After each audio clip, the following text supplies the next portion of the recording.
Cyril Amarchand Mangaldas presents CNBC TV 18, The Thought League Season 3.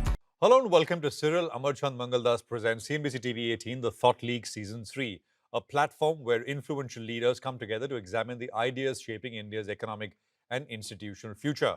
Today's conversation centers on India's next phase of growth, competitive manufacturing, greater participation of women in leadership, and family businesses anchored in strong governance and succession.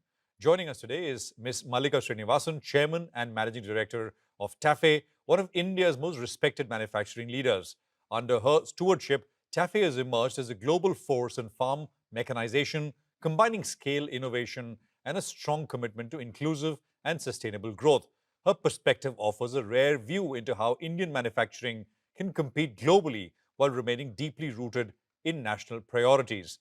Alongside her is Mr. Cyril Shroff, Managing Partner at Cyril Amarchand Mangaldas, a leading voice in corporate law and governance. Through his work with businesses, boards, and policymakers, he has played a pivotal role in shaping the legal and governance frameworks that underpin India's economic transformation. Together, they explore how India can strengthen its manufacturing base, expand women's participation in the workforce and leadership, and ensure that family enterprises evolve with strong governance, clear succession, and enduring values. Ms. Srinivasan, Mr. Shroff, as always, thank you very much for being part of this program. Let's kick this off. And I want to sort of start, Ms. Srinivasan, with you. At a recent interview, you spoke about precision agriculture, automation, AI, and IoT as key to the future of farming, and TAFE targeting around 2 lakh tractors annually with strong export growth. I mean, if you had to write a so-called manufacturing manifesto for India 2030 from your vantage point of farm equipment, what would be your 3 non-negotiables on policy, infrastructure, and talent, ma'am? We are the world's largest market for tractors, and in this segment is the largest volume segment in the world as well. Our products and our technology, we have demonstrated quality and innovation at an international scale. And so we generally believe that we have an opportunity for a global play. The first, I think it was Asian players, including us from India, who formed the first wave of disruption in our industry. And the next and most imminent wave of disruption is coming from precision ag, automation, precision ag tech. So if you talk about the policy in this context, I think the one policy initiative that we would expect would be for support of innovation, support of R&D. And I'll give an example. We were at a show, the world's largest show for farm equipment was Agritechnica, that was recently held. And all the startups there, you see, they had funding from the EU. EU funded, EU backed startups. And of course, we know what it is with China. And with the EV advantage that China has, we expect that tech advantage to spill over into other areas as well. So I think that is the first policy initiative. The second, in terms of infrastructure that you referred to, would be for our own agriculture, for our agri sector to benefit, would be the availability and offering of very accurate positioning services, pre-positioning services. This is the whole foundation on which automation rests. And with all its benefit, what we have today in the country, which is offered by the Survey of India, it doesn't have quite the required level of accuracy and is charged. And financing support, of course, would be another policy initiative that one could touch upon, perhaps shifting the emphasis from the support that we receive today for mechanization to a support for new ag tech solutions for small farmers of our country. And finally, I think in terms of talent, I think our focus needs to be, so far, it has been on agronomy. We'd like to see a shift from that to agronomy with technology. That's very, very comprehensive, very, very well laid out in that sense, ma'am. Mr. Shroff, what do you see as the biggest legal or regulatory sort of bottleneck to manufacturing and making in India? So let me build upon what Mallika ji has said and add to it a kind of a layer of policy and regulation. I think for investment to happen and growth to happen, capital needs to feel secure, whether it's Indian capital or foreign capital. And so long as it doesn't feel secure, you always have this struggle of underinvestment. So when does capital feel secure? I think it feels secure when there is regulatory certainty, there is certainty of contract enforcement and dispute resolution, and there are clear sectoral policies. And India has changed from the time when everything was relationship based and whose telephone number you have on speed dial to now, which is a much more rule based system. And the rules need to be clear, because what is worse is neither being relationship nor rule based, and somewhere in the middle with gray rules as well. So clarity of rules, I think, is the most important thing. So, and India has now changed, evolved a lot from being a rule taker of what happens in the West. We are now rule makers. India has a lot of self-respect in terms of its policy making agenda and what it does, and you've seen that across many sectors.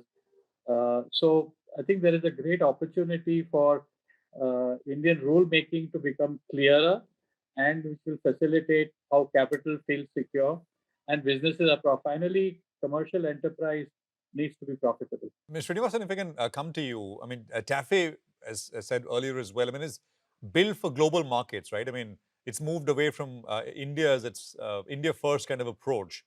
What are the 2 or 3 most critical policy or structural changes India needs to implement to make its manufacturing sector consistently competitive on the global stage, especially in high tech and value added areas? I know much has been said about the ease of doing business, and I think Shroff also perhaps alluded to that in his comment.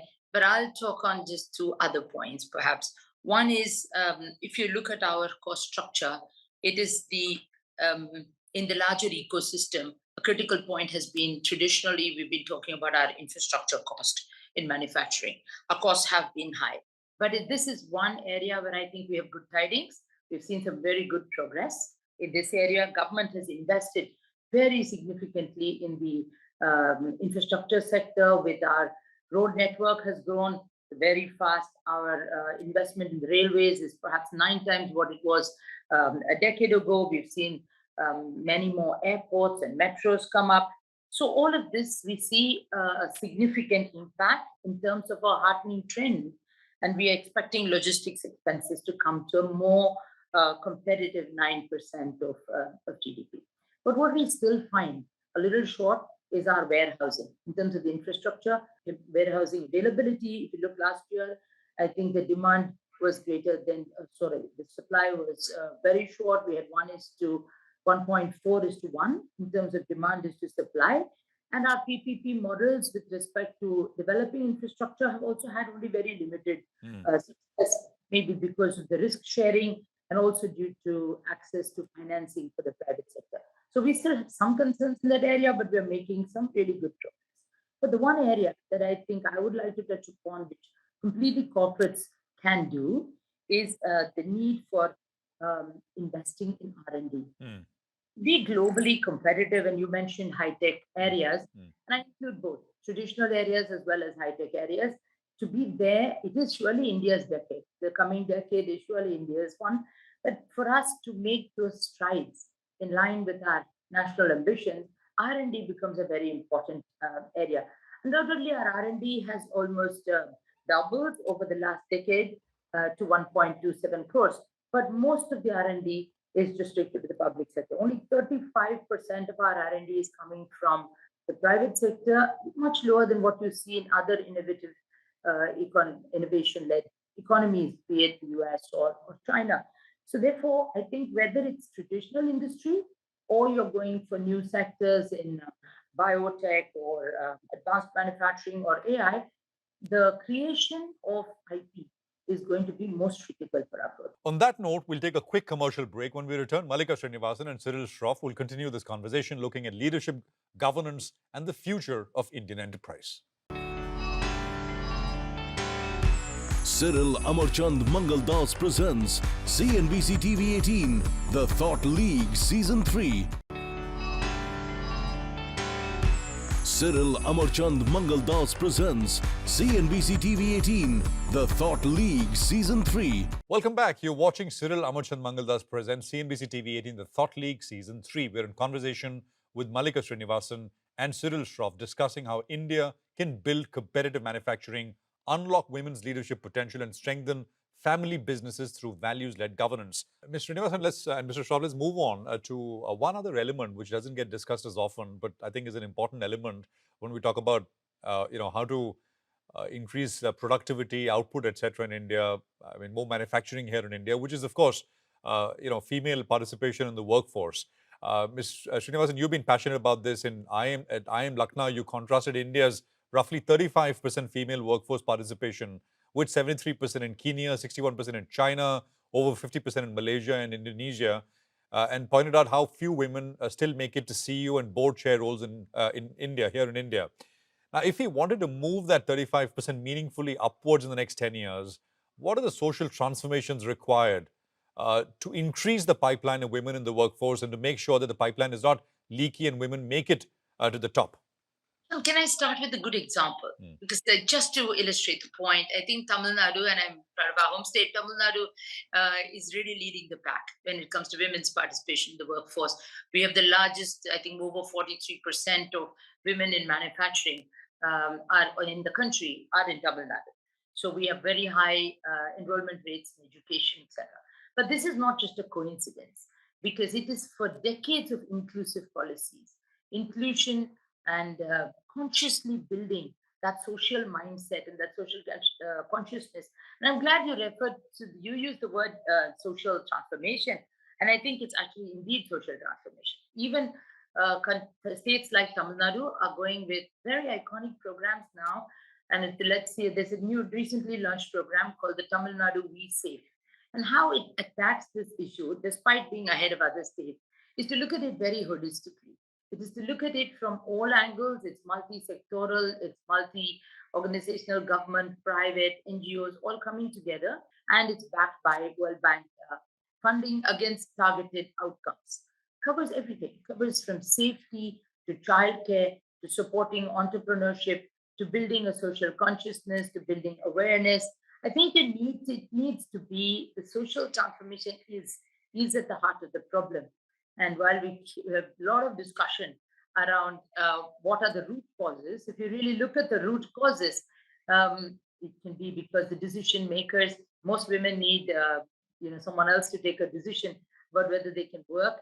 And while people understand the importance for women to work, most people prefer that they take a part-time or a small business or a part-time role or a small business, and very few use childcare. So I think there is a social transformation that needs to start at home with equal access to resources, from nutrition to education to finance, and then go through into our education system where it is not just taught but demonstrated. And the concept of workload sharing, for example, needs to become a social norm. It's going to be a slow progress, but perhaps it will take us a generation to make a complete transformation, but we need to start. No, absolutely. And so important, that some of what you said does take place and happen. Mr. Shroff, you've been closely involved with corporate governance reforms and discussions on gender diverse boards in the country, including the push for women directors and better governance scorecards. Why are we still stuck in are we stuck in the tick box mode on gender? And what would a genuinely outcomes focused governance framework for women's participation look like? I mean, if you could sort of give us the example from law firms and the legal world, including your own firm, sir. I think firstly, we have to recognize that gender equity is an economic issue and not just a social issue. I think you need to sort of play at both levels. And outcomes actually start improving only when you treat it with that level of seriousness as an economic issue as well. So I think the IMF has commented that if there was even a 50-50 workforce between male and female, India's GDP would increase by almost 36%, and global GDP would increase by about 25% from what its levels are. So it is not insignificant at all. And it cuts across different sectors, different industries. Law firms you mentioned, they have traditionally been quite gender inclusive. You take my own firm, we're over 60% women, including at senior leadership level as well. And I think it's It's almost the opposite of what we see around us, and it has worked very well for us. And this is a movement that is happening actually starting from law colleges and universities as well, where the graduate class that comes out is to start with itself, very female heavy, and then they continue. I think the interesting thing also is that in modern law firm careers, it is possible to continue the journey through, and not just after 4 or 5 years there is a tendency of a drastic fall. That has not yet happened, and that is one of the reasons why even in our firm we have seen this do very well. Now, speaking of corporate governance on a more India Inc. kind of perspective, I think the problem is that it is still seen as a bit of a tick the box. And I think the problem starts with how promoter families quite often are structured. There are progressive families where women are treated equally and have equal opportunity. One of them is kind of on the screen with us just now. But on a more general basis, I think the fact is that successful women are sometimes seen as an exception. It should in fact be treated as a norm, and I think the way in which this issue should be leadership issue should be approached should be gender neutral, the best person for the job, because you should realize that businesses are essentially capitalist structures, whereas families are more socialist structures.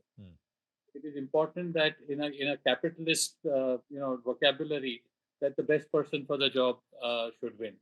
So therefore, in families itself, where 70% of corporate India is still founder run, and for the promoter families, I think the change needs to start there. And when you start seeing the change emanate from there, you will see it flowing into mainstream India Inc. as well, particularly in older businesses. So I think that it's a more complex issue, which impacts families, it impacts succession, and it impacts really how modern India is to be built. That's well put, Mr. Shroff. Ms. Srinivasan, let's move on to one other topic, one other issue, which I think our viewers would love to hear from you. This is family businesses, the question of succession, and really values-based governance, which many of the old family sort of led businesses have displayed, like yours. Uh, you know, you've often said that ethics, quality, and human values are the bedrock of TAFE's culture, and that values form the core of a successful work environment. Mr. Shroff has often argued that India's corporate governance must reflect Indian values and family realities, and not just imported, sort of, to use that word again, checklists. Where do you see Indian family businesses getting this values governance balance right, and where can we improve? I think values drives the governance. So if you can instill values and imbibe them, and then they dictate a kind of behavior pattern, and everyone knows what's acceptable. I agree. A large percentage of India's businesses are family-owned, promoter-led businesses, and therefore the succession planning models, the governance related to succession planning models, cannot be a cut and paste from Western models, and we'll have to evolve them for ourselves. But nevertheless, that having been said, articulation of governance standards and adherence to these with a strict audit as well is certainly important and protects the investors. Where can we improve? I think once we need to look at the governance need, the family leadership needs to take these principles, internalize it completely, and make sure that the reverse also happens, that the governance that you want to see is put into and institutionalized into the value system of the company. We can perhaps do better on that. Mr. Srinivasan, you've sort of publicly backed robust succession planning and spoken of grooming Dr. Lakshmi Venu into the leadership at TAFE. But this is a broader question, but your perspective is important here. What needs to change broadly, as you see in the Indian sort of industry and other groups, in shareholding structures, role design, family governance, if we want to see more women from promoter families to be serious contenders for CEO, and not just sort of shareholders and other roles for the CEO position? What needs to change, ma'am?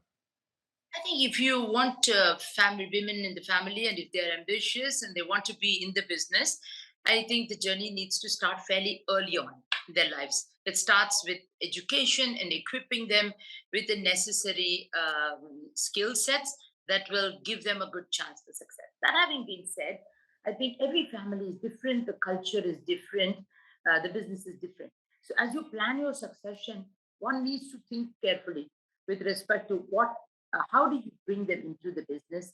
Where can they add value? What is the individual's personal strengths and weaknesses? And I think what we should do, perhaps we don't do well enough, is a formal system of periodic review, interaction, feedback, because that hones perceptions, that hones expectations, and makes the whole journey smoother. And you can put down a development goal and take it forward. I know it's this. You would think that I'm saying something that's very similar to what we would do with a professionally run company or a combination of professional and family company. And why would it be different for a family member? It is different because it needs to be more sensitive. There are also a lot of family dynamics that come into play, and therefore this requires a little bit more nurturing and careful handling. Well put, ma'am. Mr. Shroff, you've had a sort of ringside view to many of these things across many large business families. You've sort of been involved in drafting family constitutions, succession frameworks. You've written about power structures inside family businesses. I mean, so same question to you, sir. What needs to change in this regard? I think two things. Firstly, succession is not an event, it's a multi-decade journey. I think you have to recognize that it is actually a whole process that has to be carefully navigated, and actually you have to run the process very carefully. That's point number one. Secondly, I think probably because of the hierarchical structure of families, not enough open conversations take place.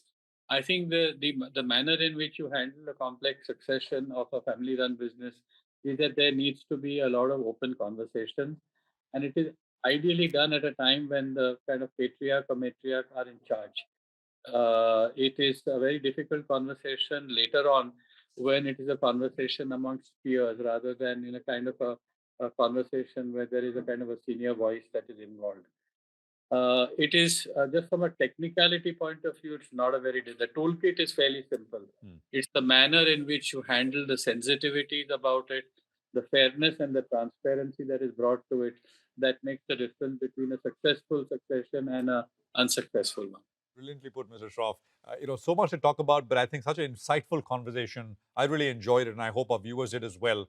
That's all for this edition of the Thought League. A big thank you to you, ma'am, Mallika Srinivasan, and of course, Cyril Shroff, for sharing your insights in manufacturing, women's leadership, and the governance frameworks that will shape India's economic future. Thank you for watching. Stay tuned to CNBC TV 18. Cyril Amarchand Mangaldas presents CNBC TV 18, The Thought League Season 3.